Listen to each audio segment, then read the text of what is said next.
Good morning, everyone. Welcome to the New Hampshire Business Review webinar for today, the impact of the housing shortage. I'm Ernesto Burden. I'm the publisher of New Hampshire Business Review. I'm pleased that you could join us today and grateful to our sponsor, New Hampshire Housing. Housing is a fundamental human need, and its availability or lack thereof has an impact throughout our community on really every aspect of life.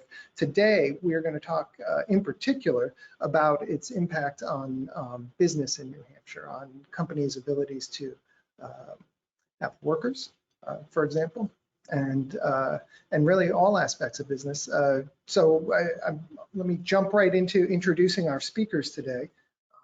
We have Ben Frost, who is the Managing Director of Policy and Public Affairs at New Hampshire Housing.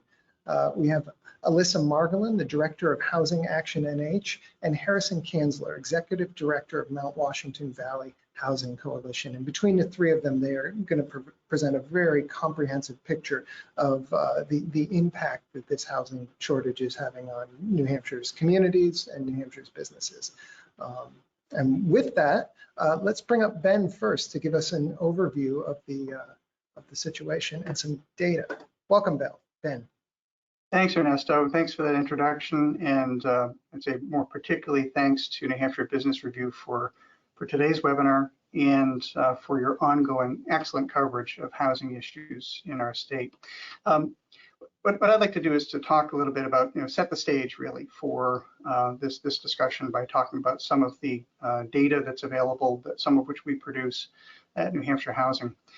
And we're the state's housing finance agency. We administer a lot of different programs. Our fundamental mission is to help ensure that everyone in the state has a safe, decent, and affordable place to live.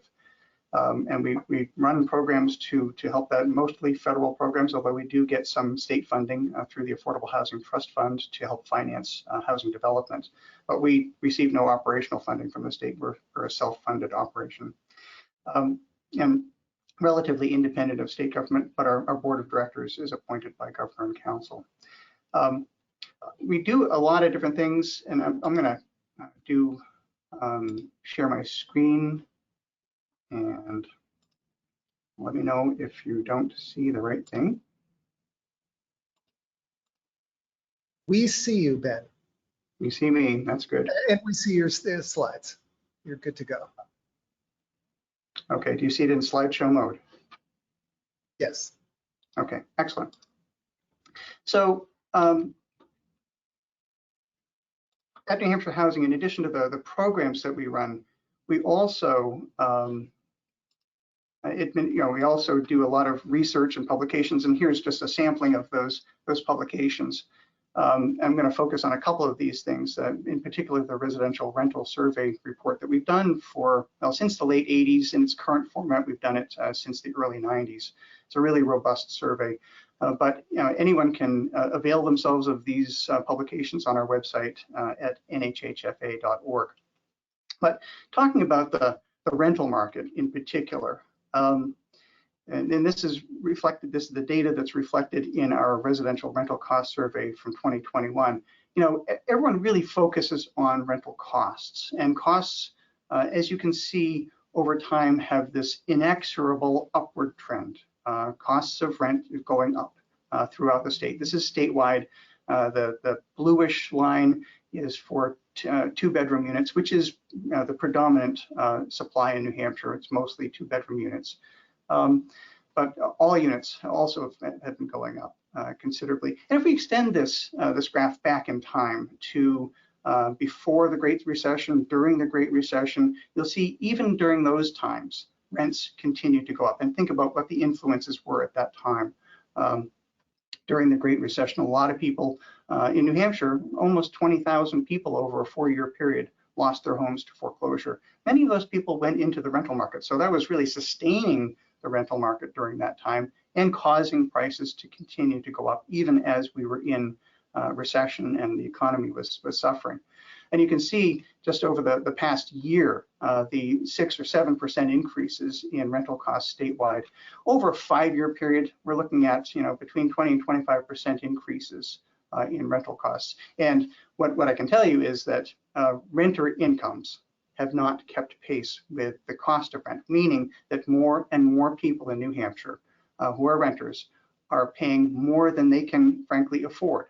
Generally, the notion of affordability is 30% housing cost burden. So you pay rent and utilities. That should be no more than 30% of your income. If it's more than that, you're considered to be cost burdened. And there's been some research, in particular done at UNH, that substantiates that 30% as a critical fulcrum, really, around which we see the balance between affordability and lack of affordability. But cost is not the only issue that we see. Really, the real story here is the vacancy rate. It's not just cost. Cost is a manifestation of other factors. Vacancy rate is a real reflection of supply and the lack of supply we have in New Hampshire. So you see the residential rental vacancy rate for all units is below 1%. That is critically low. And in fact, we generally consider a 5% vacancy rate to be a balanced market that balances the interests of landlords and tenants. We haven't been at 5% for a very long time. So this is a serious problem of supply in New Hampshire.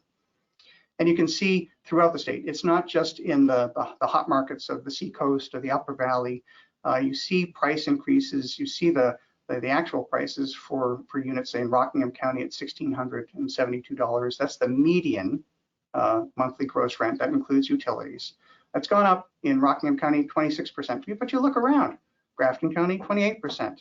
Even Coos County has gone up 11% over 5 years. Things are tough all over if you're a renter.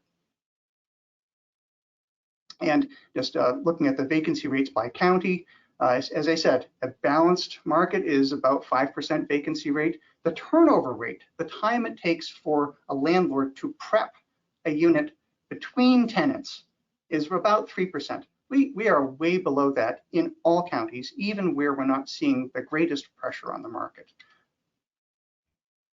And what's affordable?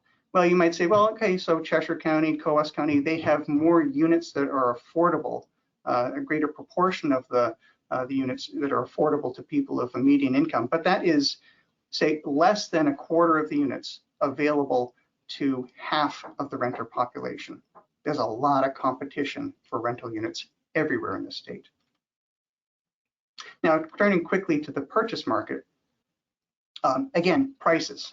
And if you talk to realtors or if you listen to national commentators, people like Mark Zandi, who's the chief economist for Moody's Analytics, he has said and he's not someone who's prone to hyperbole, he said that the real estate market is crazy. If you talk to realtors, they'll say it's crazy, and it's all about the prices, right? Well, and you see these increased trends in price going up.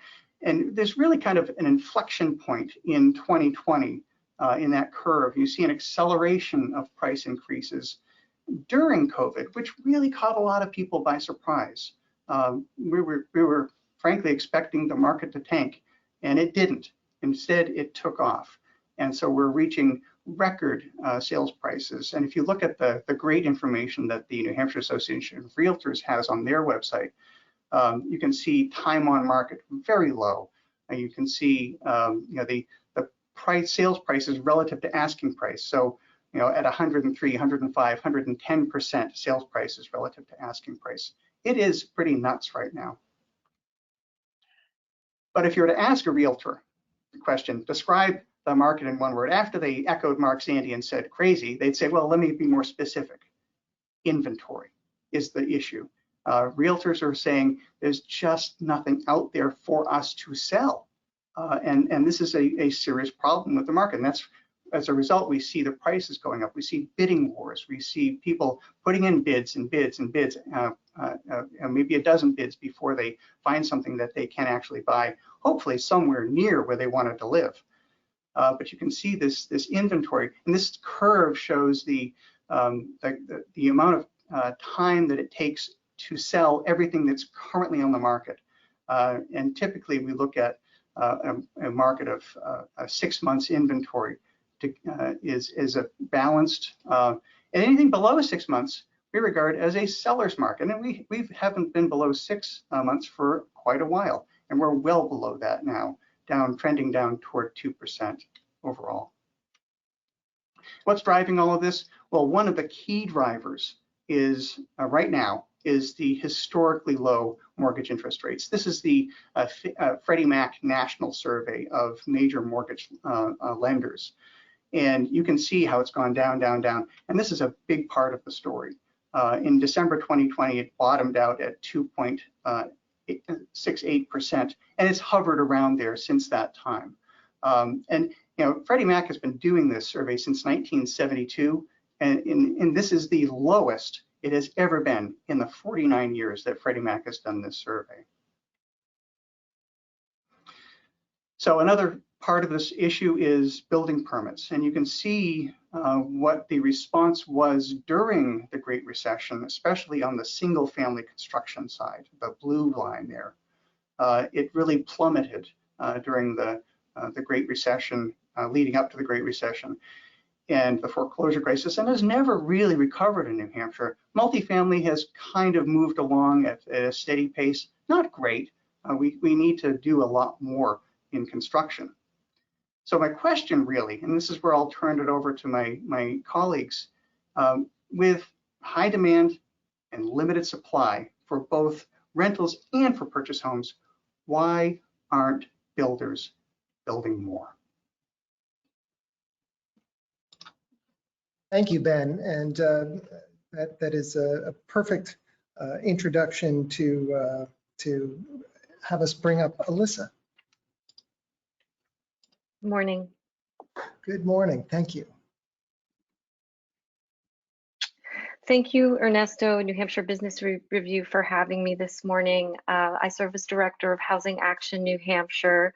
We're a statewide coalition of 80 organizations and businesses united around affordable housing policy and ending homelessness in New Hampshire. Our members are those who develop, manage, finance affordable housing, our public housing agency partners, our homeless service agencies, our supportive housing agencies, and our advocates for low-income families and children. We've been doing that work to improve state and federal policy and to provide a better policy landscape for affordable housing since 2009. Since that time, we've definitely seen a recent shift in political will to start to see what we can do to really address that problem. I attribute that change to collective advocacy, some really strong messengers, particularly from the business community, excellent press coverage, but also that people are really feeling the impact of the severity of the problem, feeling the impact of the lack of supply in their families. So their kids are graduating college, unable to kind of move out of the house into that first rental and living in mom and dad's basement. We all know those stories. Feeling it in our businesses, really connected to workforce, because the lack of supply is very much tied to our job centers. So there's a connection between the expense of housing and the lack of supply in the places where we need the most workforce, and frustration in businesses to have to deal with that wage pressure as their employees complain more and more about the price of housing locally. And so that message is coming up through constituents and to policymakers. And finally, we're starting to see the results of that in hearing rooms. I also want to attribute the change to the pandemic. We've been at home more than ever before. So when we first were faced with that stay-at-home order in March of 2020, all started to really think about what home meant. For many of us, home has become our office, as I speak to you today from my home office in Portsmouth, and the need for that quick broadband so we can all continue to work and connect. and realizing that a lot of our workforce did not have a stable home situation or were unable to connect to that quick broadband. And really that understanding of the importance of home as a social determinant of prosperity in our communities, not only of health, as is often, housing is often referred to as a social determinant of health, but also a determinant of how vibrant your local economy is. And so through our collective advocacy, we have seen some progress. That progress has not yet translated, I think, into the supply that we need that Ben has just articulated so well for us. We have seen a major increase in public investment to incentivize production. And in the last budget, the legislature appropriated $25 million of state funds to the Affordable Housing Trust Fund, in addition to the $5 million per year from the real estate transfer tax that is carved out for that fund. That money has yet to hit the streets, so to say, but it will hopefully incentivize development in our backyards. So if we're going to finally make some of those essential public investments so we can provide that below market rate financing and incentivize developers to go in this more affordable direction, we're also going to need a more predictable process at the local level. It's a very uneven landscape in New Hampshire in terms of how long it takes to propose a project and see it come to fruition. And as those in the development world know so well, time is money. And in working in with public programs where they essentially quilt together financing to make a project work and pass on those savings to the residents who live there, a long, difficult, and arduous process is what eats away at that productivity. So we're really going to need to look at what policy changes we can make in order to have a more predictable process at the local level. And then I would say, finally, we need a cultural shift. We need to start to say, yes, in my backyard, and view affordable housing development as a value add. So we can see that workforce in our businesses and make sure that everyone has a place in New Hampshire to call home.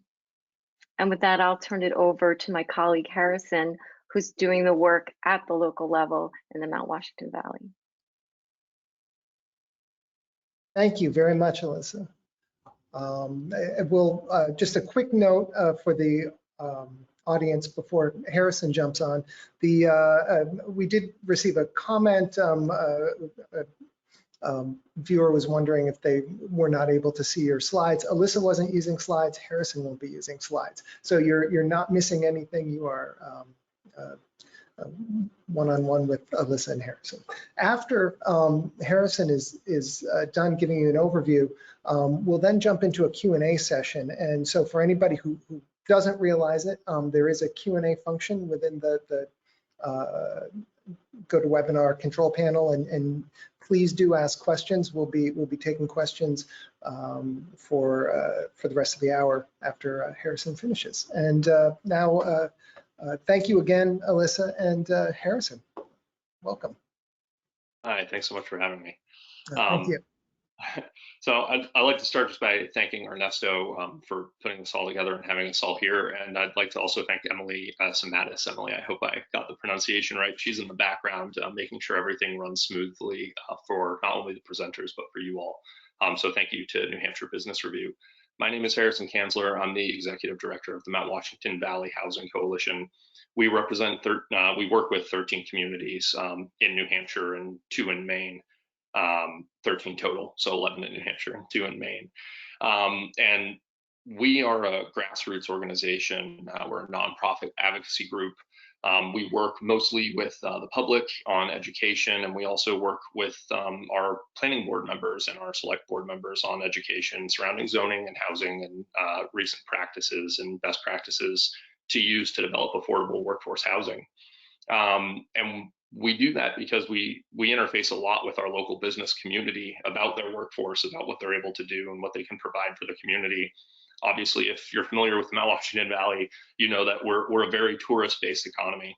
Our two largest employing sectors are retail and hospitality. If you look at current as of 2021, or it might have been 2020, the Department of Labor statistics, we see that full service restaurants are down employment numbers by 16.99%. Leisure and hospitality is down 15.59%, and accommodations and food service 13.85%. So those are pretty big chunks coming out of our workforce for what really is the bread and butter of the Mount Washington Valley, as far as being able to get tourists to come in and what activities they're expecting to participate in while they're here. One of the key issues that keeps coming back to us is that a lot of these staff members do not have anywhere to live, or if they do have somewhere to live, it is so prohibitively expensive for them that they are starting to get pushed further and further out from really Conway as the central employment area for the Mount Washington Valley. One of the issues with that, we talk to a lot of second homeowners who say, well, if they're commuting 45 minutes to an hour, that's a pretty average commute. It's not that bad. The problem is that since the larger employment sectors are retail and hospitality, those jobs are, and you can see, as I've stated, the numbers are down across the state. A lot of times they can find those jobs if they get pushed out 45 minutes, 60 minutes away for a commute. There's a restaurant or a retail store much closer by to their new location that is probably paying a comparable wage. So we start losing out on our employment, our employees, by having them slowly get pushed further and further away from the Mount Washington Valley. Three of the things we think are key issues here for us in the Valley, and as Ben said, really this resonates kind of across the state as a whole. There's a huge lack of inventory. I'll talk briefly about the for sale piece, as Ben touched on. I went ahead and looked at the MLS this morning for the communities in New Hampshire that we represent. If we were looking at active on the market this morning under $300,000, there are 19 homes available. The current affordable price for Carroll County is $267,500. If we narrow it down to that, that gets rid of 10 of those options, which means there are 9 homes available for people to purchase. 4 of those are 1-bedroom houses. So now we're excluding families. If we are talking about a working family, there is now only 5 options available to them.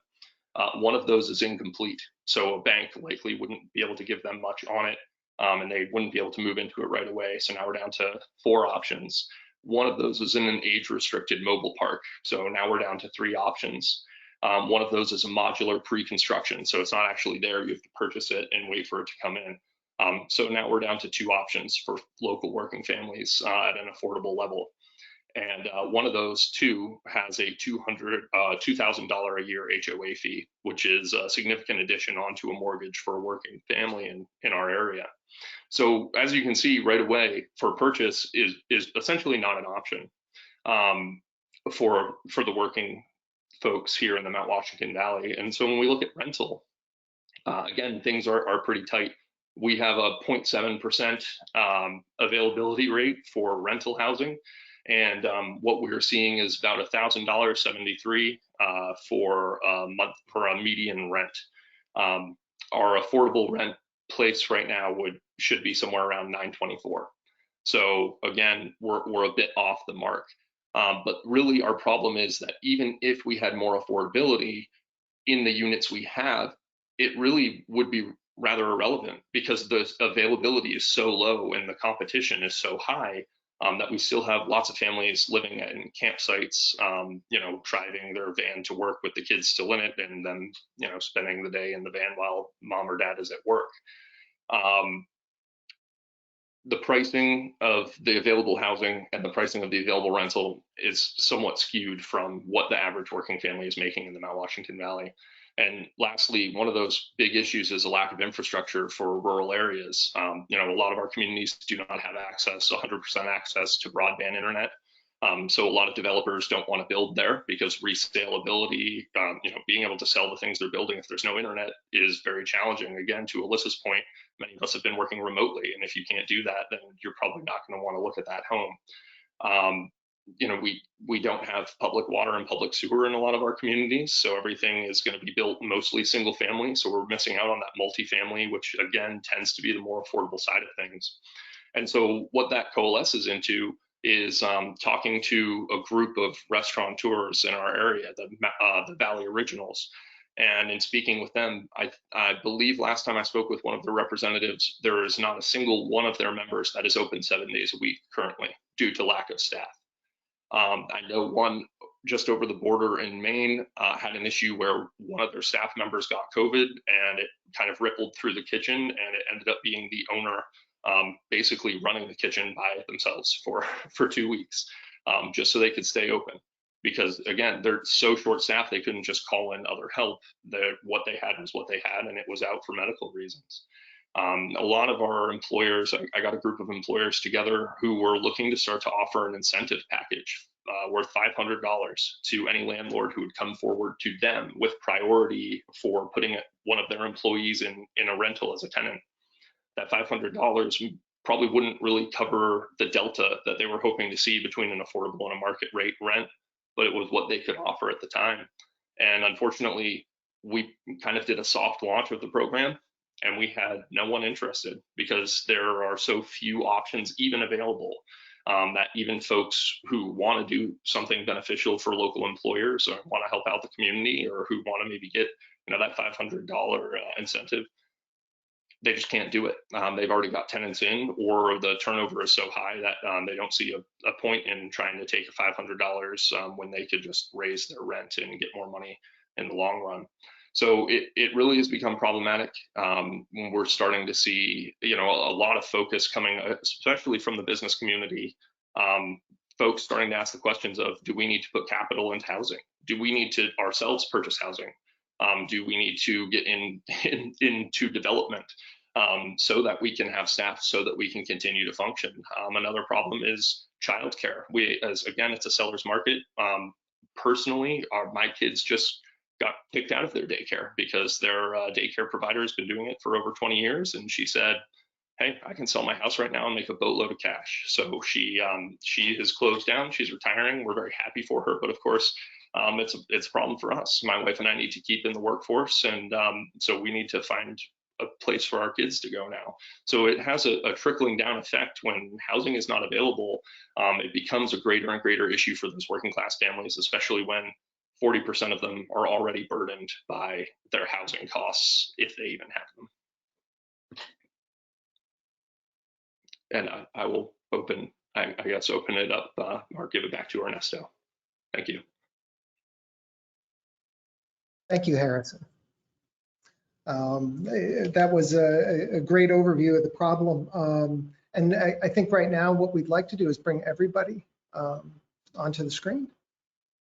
So feel free to turn your cameras back on, and we'll dive into some questions and answers. They are beginning to come in from the audience, but I want to follow up directly with something, two things that you mentioned, Harrison, since we're on that topic already, and I'll throw them to you first, and then Alyssa or Ben, also feel free to jump in, and anytime you want to interrupt me or I'm not asking the right person the right question, feel free to just raise a hand or throw something. Harrison, you talked about employers starting to consider creating their own housing, should they become developers. And when we talked in the prep call about this, there were some issues that were preventing them. Can you dig a little bit more into why that might not be as easy of a solution as would seem to somebody like me who's just hearing, why don't they build some lodges, right, or whatever? Yeah, absolutely. So, I think a lot of business folk on the call will know, everyone I talked to said, we really need housing. We'd really love to get involved, but there's one thing we really don't want to do. We don't want to be landlords. No one wants to get into that. If you want to be a landlord, you have gone into the business of being a landlord. Very few people want to run a restaurant and be a landlord. And that can become an especially tricky situation when your tenants are also your employees. Again, if you let the employee go, then what happens? They're still living, and you have put the capital into building these units. and now perhaps you have 2 or 3 of them occupied by people that are not currently your employees, and so now you're losing out on that potential of using those to bring in more staff. So it is kind of, again, one of those effects where a lot of people are interested in the idea, but due to the way it's currently structured, it becomes really challenging to see it as a great investment. It's an okay investment now, but again, if those units start getting filled up with folks that are no longer your employees and you can't open it up for new employees to bring in, then why did you make the investment in the first place? Any other thoughts on that, Ben or Alyssa? Oh, Ben, I'm sorry. I think you're muted. Okay, that should be better. I think Harrison really characterized this very well. And the bottom line is most business people don't want to be landlords unless that is their business. They don't have that experience. But there are some employers around the state who are kind of experimenting with this. So we know that PAC Solutions up in Lancaster is looking at buying some properties and making them available for their employees. But that puts them into that situation where they have that not always great relationship of being a landlord for a tenant who was a former employee. But desperate times call for desperate measures, and I think some of the employers around the state are feeling pretty desperate right now. I concur. I think that it's part of the solution, but not all of the solution. I think we'll start to see it just because of the severity of the problem. And there are entities, large organizations, hospitals, for example, that might be able to take something on like the development of rental housing, knowing that part of their workforce will end up working there or living there anyway. But we can't ask the business community to solve this problem for us. And one thing I'll add too is that there are certain markets, and Harrison's very familiar with this in the Mount Washington Valley, where the typical sort of residential development is not really what is needed in some situations. So you get seasonal employees who are going to be there for only a particular season. It's hard for those employees to find a place to go. And so therefore it's hard for those employers to hire those employees. But the sorts of, say single room occupancy or dorm style living might be more appropriate for those situations. But there, even if the employer is willing, they may be running up against local regulatory barriers, zoning that says, no, you can't do that here, no matter what. And arguably there's a kind of natural seasonality to the employee-employer relationship now anyway. We're no longer really seeing employees stay at the same employer for 35, 40 years. There's more turnover, and the relationship between the employee and employer are different than they were when we saw the development of housing, employer-based housing back in the 40s and 50s, for example. Okay. One of the things that I think this leads to directly is sort of the tension between short-term and longer-term rental issues, and I wonder if who wants to tackle that. Harrison would be probably the best person. We, as far as seasonal goes, we definitely are seasonal employers. Our big draw for us. So that would be our ski resorts, places like Storyland, our campgrounds, our canoeing rentals, kayak rental locations. And AMC, of course, brings in a lot of seasonal employment. One of the big issues we've seen is obviously a deterioration in the availability of those seasonal rentals. We don't know 100% why that has happened. Obviously proliferation of short-term rentals in the Mount Washington Valley certainly exists, but there's no concrete connection between the two. We do know that obviously we have seen folks kind of do out the math and say it makes more sense to rent it on the short term than it does to rent it seasonally. But there is also a certain amount of stability that you gain by renting it seasonally as opposed to on the short term. That really is beneficial to a lot of homeowners, and that a lot of homeowners are looking for. So we don't have the data, unfortunately. We're hoping that someone will come along and provide it for us so that we can better address the situation. But I think Ben spoke really well to one of the pieces that has come up for some of our employers is this idea of is the housing that exists for these seasonal employers for more short-term employment.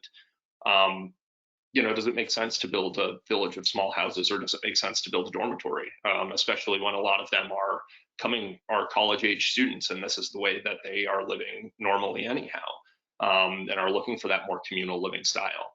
So, but again, to Ben's point, A, a lot of our municipalities won't allow that type of construction, and B, again, a lot of that comes back to the capital piece and a lot of the various affordable funding options, streams, tax credits, things that they might want to employ to make that affordable for them will not apply to a dorm style house. So again, it's this niche housing that we need that really we have a hard time being able to connect with.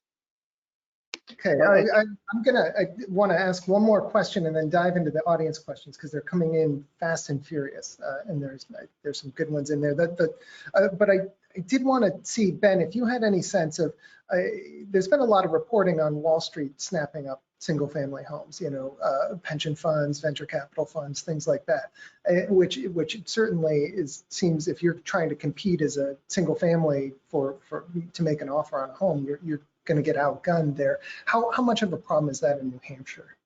Well, we know that it exists, it happens on occasion, but we've not seen widespread patterns of that going on here yet. That doesn't mean that might not come at some point in the future. What we have seen, and this gets to kind of an underlying theme in the housing market right now, that realtors will tell you, it's the out-of-state buyers. So whether they're investors or they're just buying a new home to live in as their primary residence, or they're buying a second or third or fourth home, they're buying it for themselves as opposed to renting it out, although they might engage in short-term rental activity as well. So we actually took a look at this, and we combed through all of the deeds that get recorded in New Hampshire, filtered them out to really focus in on the homes. And what we found is that, in fact, right now, most of the buyers in New Hampshire are coming from New Hampshire. Still about 70% of the buyers in New Hampshire are coming from New Hampshire. We have seen over the past year or so, maybe 2 years, an uptick in the proportion of buyers from Massachusetts, going from, say, 15 to 18%. But still, an increase. Yeah, but a fairly subtle increase. But what might be happening is more pronounced in certain markets. So, Harrison might be seeing a bunch more plates from Massachusetts as people are buying more there. So what we're starting to look at now is the proportion of cash buyers. And that's an indication of investment. And those are the people who compete very well in the market, and against whom, say, a first-time home buyer who doesn't have the cash on hand, may have little cash for a down payment, can't compete against. Okay, jumping into some audience questions here. One submitted in advance was, will you discuss how entwined housing is with public transportation and childcare? And I think, Harrison, you already touched on this with a personal story a little bit, but Alyssa, what are you seeing from that perspective? Well, I think that at the community level, people are seeing the lack of affordable housing play out into traffic patterns. So I know here on the Seacoast, for example, the commute in from Dover, Barrington, Rochester really created a difficult traffic situation, and basically, driving up the cost of transportation and driving up the public cost of transportation, because then had to expand those roads and make investments in that place. And a real desire from millennials, who are now, taking up the bulk of our workforce, to live close to where they work and not have to rely on large commutes. Also, a desire to connect to village-centered living, and to work where they live and to work in their backyard. So I think that developers recognize that there's a connection between an easier commute to work and where to develop. And so that's where you will see the desire to address some of the supply problems. And sometimes you'll see a resistance for having more development come into that space. But the truth is you can't sustain that vibrant economy if you're going to keep pushing the workforce further and further out. And so I'll just address the transportation side. I think Harrison did a great job of talking about the childcare piece. We have a question from Representative Eric Gallagher, who's on the call, and he says, I'm on the Municipal and County Government Committee in the legislature, and we saw a bunch of pro-housing legislation get voted down this year. What needs to happen politically to get this pro-housing legislation passed, and where it's currently been currently been failing? When can we start expecting housing advocates to start putting greater pressure on anti-housing politicians to change their tune? And I think he's maybe talking about HB 586. Yes, glad to have you, Representative Gallagher, and we're aware of Representative Gallagher's support for a lot of housing legislation that came through municipal and county government this year. So want to make sure to say thank you to our policymakers who are trying to address the problem. I think it was a mixed bag this session. You definitely saw a lot of discussion of the problem and certainly bipartisan support for addressing the problem. We saw that, specifically through the largest state public investment in the Affordable Housing Fund that we ever have seen since the fund was established in 1988. We saw a defeat of a proposed repeal for the Housing Appeals Board. And we saw a lot of support for 586 in committee on a bipartisan level.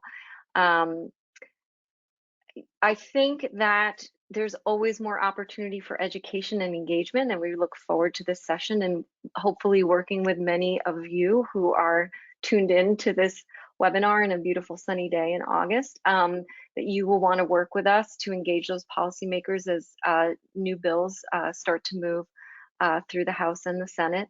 And so please, if you're interested in being a housing advocate, we welcome your participation. And you can kind of sign up and get engaged at housingactionnewhampshire.org, go to our website and start to participate there.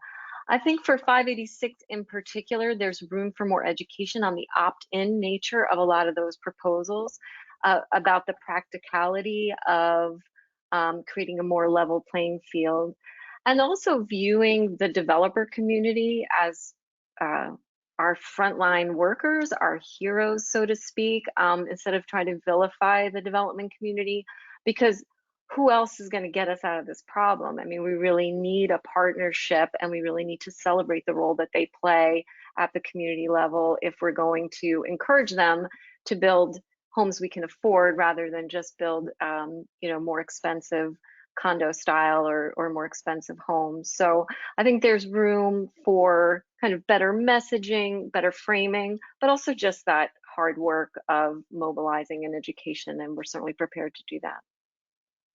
May I jump in on that? Oh, please do. And I'd like to just spin off very briefly from something Alyssa brought up.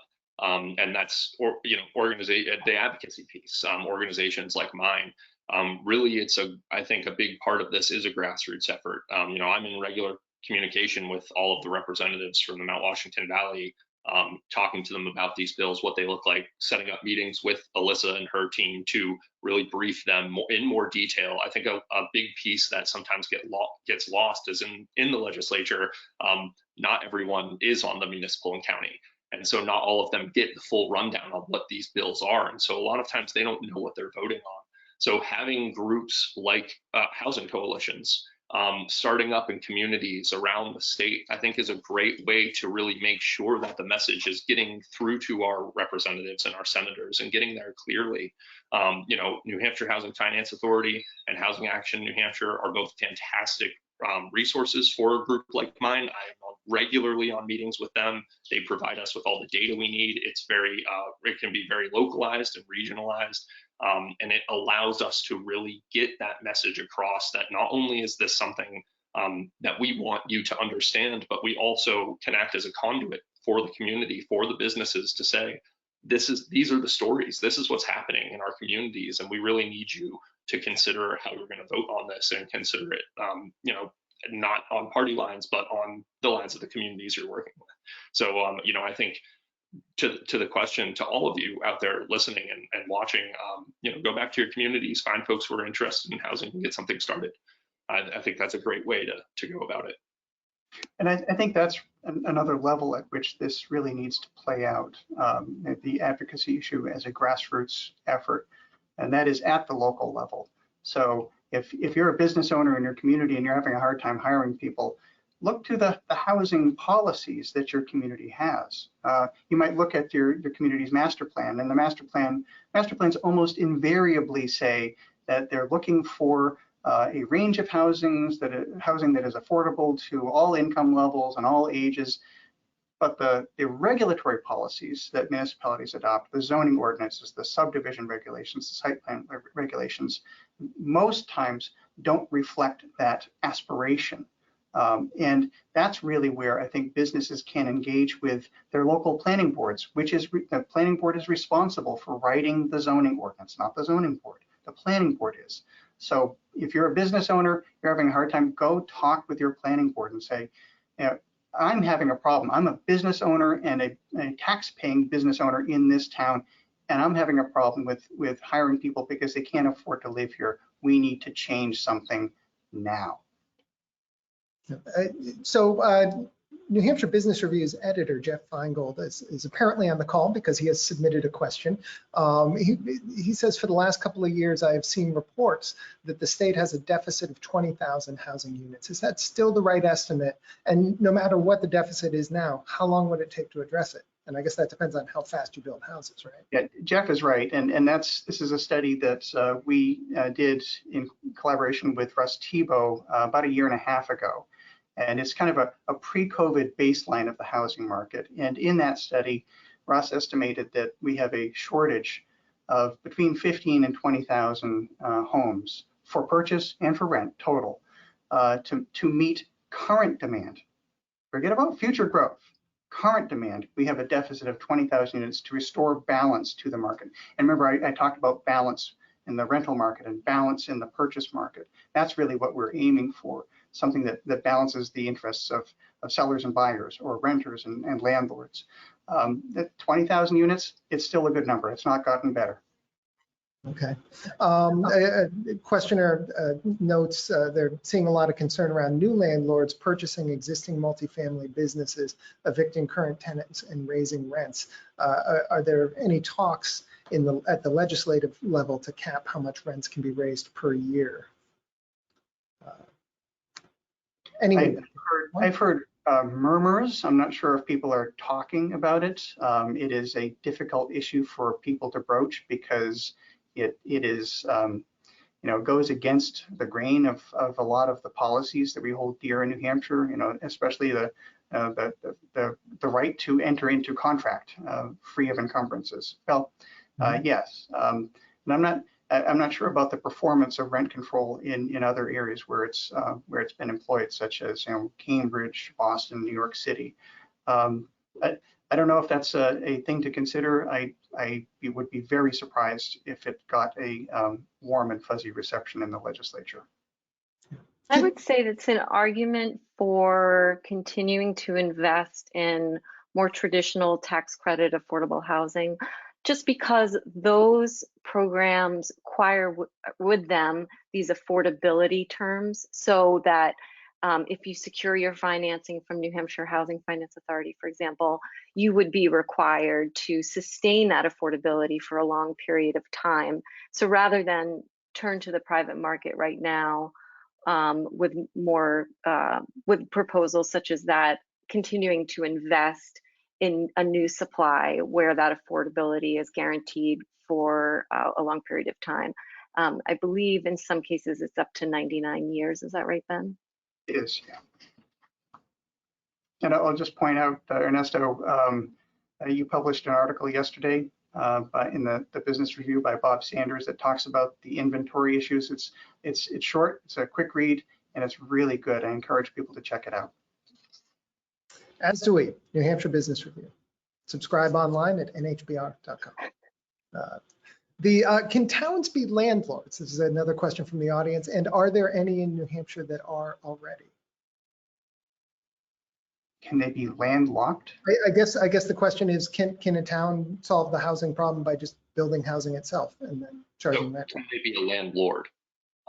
Yeah, I think one thing we're seeing is an interest in local trust funds. So we have seen this idea of regional development of funding through a very similar model that we have at the state level to incentivize development that's more affordable. Harrison, I'm sorry I cut you off. No, it's totally fine. I was going to say that very similarly. I know there's a lot of communities that have started looking at aggregating funds and using them towards helping with the situation. I have not heard of any that are taking on actual construction and management of units. I know in New Hampshire statute, we have the ability to create housing commissions at the municipal level. And their power is they have a variety of powers depending on what the municipality opts to give them as powers. And I would let Ben speak more clearly to that piece. But I think that there is potential there. Not many communities in the state use that statute and have those housing commissions, but they have a lot of authority to try to give the communities power to try to handle some of these situations on their own. Yeah, so I think it's probably not illegal for a municipality to do this. Whether it's advisable or not, that's a different issue. Local housing commissions can acquire property, but it's really not clear whether they could actually develop it or if they're supposed to be an intermediary. Recognize that we do have in statute also the public housing authority statute. So there are many communities in New Hampshire, I think 19 that have public housing authorities that have owned and developed and own public housing. They're also increasingly engaged in effectively private market development as nonprofit builders. So they're not building public housing per se, they're building housing that is affordable that happens to be owned by the Public Housing Authority. So that's being done a lot in Portsmouth and Concord and other places too, Manchester. So there is an existing governmental vehicle to achieve that purpose. What about, I have a question here from Laurel Stavis, who's on the municipal and county government and on the Lebanon Planning Board. And Laurel says they recently adopted the minor subdivision review process to streamline smaller housing projects in the city. Is there a way that initiative could be broadened through legislation that would help people who might want to build housing but are worried about the local planning process? And it seems like, based on what you guys said, that the local planning process is really what's slows down developers who are essentially trying to put together a patchwork of financing and need that planning process to work quickly in order to be financially reasonable, right? Representative Davis asks a prescient question because, in fact, we are at New Hampshire Housing engaged right now in a project with the Congress for the New Urbanism, looking at possible statutory changes to do exactly that sort of thing. And we look to have recommendations sometime this fall, not in time for the House filing period for the 2022 session, but we might see something moving forward in the future. What advice might you guys, all of you, I have to stop saying you guys. I'm trying to reorient that, get that word out of my vocabulary and say, what do you all think about might you have for built out areas such as the seacoast, where the cost of land itself keeps the housing costs more than affordable? Well, there's always the question of what do you mean by built out? And so there are communities in, Hillsborough County, proximate to the city of Manchester, that might say, we're built out. Well, according to your current regulations, yes. But if you change from, say, 2 to 3 acre zoning to something else that allows for, in certain areas, an increased density of development where it's appropriate in a community, then you're not built out. There is additional capacity. That's not to say that a place like, there's a lot of opportunity in a place like Newcastle. It's probably not. And in fact, if you look at the workforce housing law, which has been on the books now for over a decade, there's a provision in there that says, the municipalities, they have this obligation to allow for the construction of workforce housing, but they're not going to be held responsible for things that are beyond their control. So the cost of land is in some ways beyond a municipality's control, except insofar as their regulations impact on the cost of land. And that's where they can actually make change. And even if buildings are, side to side, you can always go up. Yep. If there is a silver lining to this very severe problem, I would say it lies in innovation. I mean, I think we're seeing really interesting proposals around infill development, accessory dwelling units, some more, gentle density, and also kind of just proof of concept. I mean, I think in Harrison's backyard, you can do traditional dense housing and still keep that beautiful rural character and that pristine landscape. And so we have some really good examples around the state. And so it's incumbent on all of us to really celebrate those and let those communities that are looking to make some improvements know that it works, you can do it. Well, speaking of innovation and creativity, one comment from a reader, it's not so much a question as a comment, but they point out, or listener, points out that summer theater companies do offer some of that seasonal communal housing for aspiring actors who make up their casts. If it works at the Barn Playhouse in New London, could it work in other industries? And I believe that Palace Theater does the same thing for the touring companies who come in and are doing a performance. They own a piece of a house and put the cast up there. So I guess that's not so much a question as maybe there's a model there, the way that theaters do these things. And Harrison, yes. Storyland in Glen does a very similar model. They have a dorm style accommodation. It is seasonal, so it is only available for use in the summer, and they can have their college age students who are all mostly aspiring theater majors can go and can stay there and can work at Storyland. And I was actually speaking to them recently. They want to partner with the ski resort and try to get it retrofitted so that it can be used year round and have ski resort employees stay there in the winter. But again, it comes down to that financing piece too. And I think that there are a lot more organizations and businesses that would love to take advantage of a situation like that. But again, when it doesn't meet any of the requirements for some of the funding streams and for some of the credit systems and grants available for housing, it starts to become more of a problem of how can we afford this and make this a practical decision for our business. Well, I think on that note, we are at the hour, and this has gone by really fast because you all have such a depth of knowledge on this, and not only the data, but the specific on-the-ground stories that really make this issue come to life. So I appreciate all being here and sharing that with us. And I know the audience did too. And for the audience, I didn't get to every question because there were a lot asked. And so, hopefully we can do this again soon and get to some more of those. And I did note that somebody had asked if the slides could be made available. Ben, if you're willing to share your slides, our team is happy to send them out to everybody who attended. That's perfectly fine. Thank you. Well, on that note, thank you to everyone who attended.